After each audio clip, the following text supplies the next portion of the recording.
आसिफ जमाई साहब, thank you so much being on the programme. ज़रूर comment कीजिएगा जो कि कहा है कुंडी साहब ने, लेकिन अब एक आम तासुर ये बन गया है कि you are the chosen one, you are the favourites. ये अच्छा तासुर नहीं है? इज़न्ट इट नाइस कि लोग ऐसी बात करें कि आप ही की गवर्नमेंट है? बिस्मिल्लाहिर्रहमानिर्रहीम। शुक्रिया फरिया बीबी। अच्छा, मुझे आपकी आवाज़ तो आ रही है लेकिन मैं आपको देख नहीं पा रहा, आपकी वो पिक्चर नहीं आ रही है। Is it okay? जी जी, हमें आपकी आवाज़ आ रही है। Okay okay, thank you. अच्छा देखिए, गुजारिश ये है कि पीपल्स पार्टी पीडीएम की एक इत्तेहादी जमात थी और 16 महीने वो शहबाज शरीफ साहब की ज़ेरे क़यादत इन्होंने काम किया। दीगर जमातों ने भी, चूँकि वज़ीर आज़म थे। और उस वक़्त बड़े फ़ख्र से बिलावल भुट्टो साहब फरमाते थे, शहबाज स्पीड कहा करते थे, उनको ट्रिब्यूट दिया करते थे। मैं दरअसल सियासत में इल्ज़ामात की सियासत का कायल नहीं हूँ। जब तक कि आपके पास कोई प्रूफ ना हो, कोई सबूत ना हो, तो और दूसरी बात ये है कि चूँकि अब इलेक्शंस की आमद है, तो ज़ाहिर है लोग अपनी अपनी कारकर्दगी सामने लाते हैं, मंशूर सामने लाते हैं। लेकिन बदकिस्मती से मैं देख रहा हूँ कि कुछ सियासी पार्टियां जो हैं, उसमें हमारे पीपल्स पार्टी के भी जो दोस्त हैं, वो मेरा ख्याल है शाह से ज़्यादा शाह के वफादार बनने की कोशिश कर रहे हैं।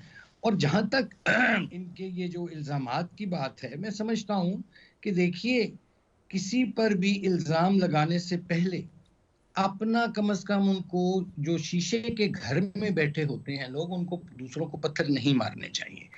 और जो भी साहिब इस किस्म की गुफ्तगू फरमा रहे हैं पीपल्स पार्टी की तरफ से, उनको कम से कम ऐसी बातें करने से पहले जरदारी साहब का एक निजी चैनल को दिया गया इंटरव्यू जरूर सुन लेना चाहिए, जिसमें वो उन्होंने क्या इरशादात फरमाए हैं। तो मेरी इनसे यही गुजारिश होगी, मैं किसी इस किस्म की नॉन इशू डिबेट में नहीं पढ़ता, क्योंकि ये तो राइट, ज़ाहिर है इलेक्शन लेकिन स्टंट है। किरमानी साहब, बट आप बट आपकी बट ट्वीट्स भी मैं देखती हूँ, you are very well aware. Last अगर मुझे लास्ट इजाज़त दें, सेंटेंस मैं सवाल अगर एक लास्ट रख दूँ, आप सेंटेंस ज़रूर ज़रूर बात उसके साथ मुकम्मल कर लास्ट लें। सेंटेंस के एक आखिरी जी आखिरी आखिरी जुमला, कि इन दोस्तों को चाहिए, पीपल्स पार्टी के दोस्तों को, कि पहले अपना हाउस इन ऑर्डर करें, उसके बाद किसी पर इल्जाम ठीक है, लगाएं। इंटरेस्टिंग। जी। बट एक आम perception, not just the Peoples Party, एक आम परसेप्शन बन गया कि जैसे जैसे सख्ती थी पीएमएलएन पर एक वक्त में, जेलें थी, मुसीबतें थी, आउटकास्ट कर दिया गया था, लोग मिलते नहीं थे, इसी तरीके से अब एक रिवर्स स्विंग हुई है। और अब आसानियां हैं, अब सुकून है, अब मोहब्बतें हैं, अब प्यार मोहब्बत है, ठंडी हवाएं हैं। सो क्वेश्चन ये है कि पार्टी पीएमएलएन किस तरीके से ज़्यादा सेटिस्फाइड है? क्योंकि पिछली दफ़ा ये कहा जाता था कि मरियम नवाज जब बहुत जालियाना सियासत खेलती हैं तो पीएमएलएन के अंदर अनरेस्ट होता है। अब ये जो सुकून की सियासत है, इसमें सब खुश हैं। आपने दो बातें फरमाई, एक तो आपने सुकून की बात की, दूसरे आपने कहा कि ठंडी हवाएं हैं। तो आजकल तो वैसे भी मौसम आपको पता है ठंडा, और इस्लामाबाद में वैसे भी ठंडी हवाएं चल रही हैं आजकल। लेकिन ऑन ए सीरियस नोट मैं ये अर्ज करूंगा कि देखिए, नवाज शरीफ साहब जब पाकिस्तान तशरीफ ले गए अपने बीमारी की वजह से, उससे पहले मुझे बताइए कि 2017 में जब उनको एक झूठे और जाली मुकदमे में पनामा की बजाय अकामा पे निकाला गया, और उनके साथ ना सिर्फ नवाज शरीफ साहब के साथ, उनकी पूरी फैमिली को जिस अजियत से और झूठे मुकदमात में जेलों से गुजारा गया, मुझे अब बताइए, छोड़ दें कि वो नवाज शरीफ था, छोड़ दें कि वो शहबाज शरीफ था, छोड़ दें कि वो मरियम नवाज थी, छोड़ दें वो हमजा शहबाज शरीफ था, लेकिन कम से कम ये तो देखना चाहिए हमें। यार ये फोन आ रहा है बीच राइट में, जी, आपकी आवाज़ आ रही है। लेकिन हेलो, आ रही है जी? जी आ रही है। जी। अब छोड़ दें कि ये शरीफ फैमिली, किसी भी इंसान के साथ, मुझे बताइए, किसी भी इंसान के साथ अगर कोई नाइंसाफी और जुल्म हुआ है, तो अगर आज अदालतों ने उसका एहसास किया है, तो इसमें क्या बुराई है, मुझे बताइए। एंड यू थिंक कि दूसरी साइड के ऊपर बिल्कुल अदलिया के या अदल के आला मेयार के हिसाब से दूसरी साइड को इस वक्त डील किया जा रहा है? दूसरी साइड से क्या मुराद आपकी? ज़ाहिर ऑब्वियसली आपकी तो इस वक्त सियासी मुखालिफ पीटीआई है, सो उनके साथ सब कुछ अदल के ऐन मुताबिक हो रहा है, इन योर ओपिनियन?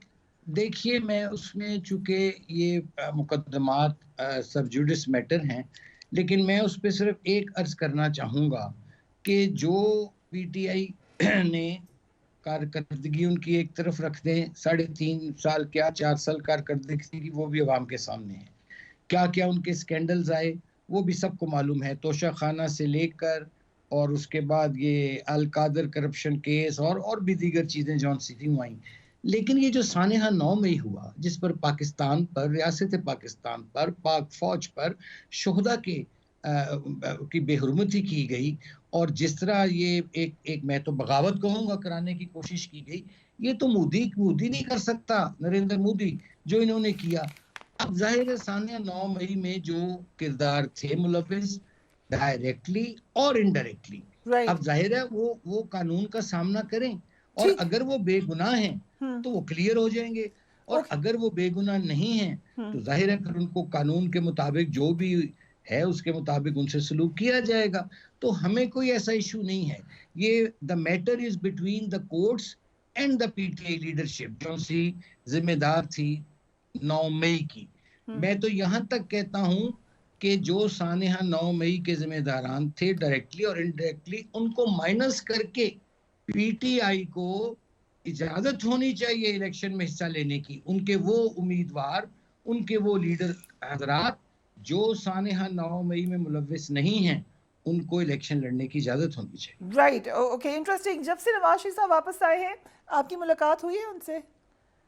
जी, मेरा उनसे राब्ता रहा है जी, और राब्ता है अब भी, आज भी मेरा उनसे राब्ता हुआ है जी। सो एक आम तासुर ये है कि शायद आपकी, क्योंकि काफ़ी फायरी स्पीचेस रही हैं, या आप बड़ा अपना मौक़िफ़ खुल के देते हैं सोशल मीडिया पे, so maybe you are not as favourite as you are in the party. नहीं, देखिए, मेरे वालिद ने 1940 में कायद आज़म के हाथ पर सियासी बैत की थी एज अ स्टूडेंट लीडर, और मैंने मियां नवाज शरीफ के हाथ पर सियासी बैत की है। अब मसला सिर्फ इतना आ रहा है कि वो 4 साल के बाद आए हैं, और जो मैं आज से 18-20 साल पहले भाग दौड़ कर सकता था, वो मैं अब वो भाग दौड़ नहीं कर सकता, क्योंकि मैं मुस्लिम लीग नून का पुराना एडिशन हूँ। अब नया एडिशन भी है, आ गया हुआ, तो नए लोगों को आगे आना चाहिए, नौजवानों को आगे आना चाहिए। लेकिन जो पार्टी मुझे माजी में जिम्मेदारी देती रही, मैंने वो कबूल भी की और अपनी आप कोशिश ये की नए कि लोगों को जिम्मेदारी। आने वाली बात तो आपने बिलावल भुट्टो वाली बात कर दी है। You agree with him then, नहीं ऑन नहीं नहीं लाइटर नहीं, नोट? मैंने तो ये कहा है कि मैं पुराना हूँ, और अब ये नौजवानों का दौर है, उनको मौका सर, मिलना मियाँ चाहिए, साहब मैंने भी ये तो बात उतने ही की है। पुराने होंगे जितने आप पुराने हैं, लेकिन लग रहा है कि कुछ पुराने साथी दूर हो गए, कोई नए साथी आ गए। नहीं, इज दिस मेरा नॉर्मल? देखें, मेरा लीडर कल भी नवाज शरीफ था, मेरा लीडर आज भी नवाज शरीफ है, और मेरा लीडर आइंदा भी नवाज शरीफ रहेगा, और मैं उनसे राब्ते में हूँ, और तमाम मैं उनसे जो भी तजावीज़ मेरे नाकिस जहन में आती हैं, मैं उनकी खिदमत में अर्ज करता हूँ। मेरा आज भी उनसे राब्ता हुआ है। राइट। खुर्रम दस्तगीर साहब हमारे प्रोग्राम में आए, उन्होंने कहा एक मजबूत इत्तेहादी हुकूमत ज़रूरी है। ज़रदारी साहब भी कह रहे हैं कि कौमी हुकूमत बनने जा रही है। कैन यू किस किस्म की हुकूमत होगी आपकी नज़र में? ये इसमें फिर सब शामिल होंगे आफ्टर इलेक्शन देखिए माइनस पीटीआई? मैं कोई टॉल क्लेम्स नहीं करने वाला बंदा, मैं बड़े ग्राउंड पे रियलिटी पे रहने वाला बंदा हूँ। ये अभी तक मैं समझता हूँ कि ये सब क्यास आराइयाँ हो रही हैं। असल फैसला होगा जिस दिन इलेक्शन डे होगा, और जब उसका रिजल्ट आएगा उसके बाद फिर पता चलेगा कि जना अगर अगर ये अवाम जो है नवाज शरीफ साहब पर एतमाद करते हुए उनकी माजी की कारकर्दगी देखते, जिसमें लोड शेडिंग ख़त्म की, उन्होंने सी पैक लाए, दहशत गर्दी का खात्मा किया, और दीगर इंफ्रास्ट्रक्चर डेवलप किया, और स्टॉक मार्केट की देखिए क्या सूरत हाल थी, और उसके बाद महंगाई कंट्रोल में थी।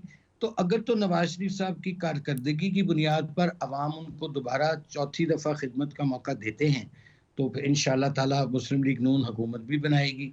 लेकिन कबल अज़ वक्त हैं बातें ऐसी कह देना कि जी फलां ये हो जाएगा तो फलां वो हो जाएगा। इस चीज़ का जो फैसला है कि क्या ये मखलूत हुकूमत होगी, क्या ये किसी वन पार्टी या टू पार्टी, देखिए मखलूत हुकूमत तो हमेशा रही है। आप माजी की जब से परवेज मुशर्रफ साहब का दौर के बाद से देख लें कि एक तरह की इत्तेहादी फॉर्म की गवर्नमेंट सी रही हैं, और ये 16 महीने वाली हुकूमत भी इत्तेहादी फॉर्म की थी। 2013 की जो हमारी हुकूमत थी उसमें भी हमारे इत्तेहादी थे, और उसमें आपने देखा होगा कि बलूचिस्तान में मियाँ साहब ने जो वहाँ कॉम्प्रेस जमातें थी, नेशनलिस्ट थे जौन से, पहले 2 ढाई साल तो उनको डॉक्टर अब्दुल मालिक बलोच को दे दिए। तो पाकिस्तान में तो हमेशा मखलूत फॉर्म ऑफ द गवर्नमेंट अब एक बड़े अरसे से मैं देख रहा हूँ। तो इसमें मैं नहीं, कोई बैद नहीं कि आइंदा भी वो हो, but I can't predict, you know. ये राइट। तो इलेक्शन का जब रिजल्ट आएगा तो पता चलेगा कि वो कौन कहाँ खड़ा है।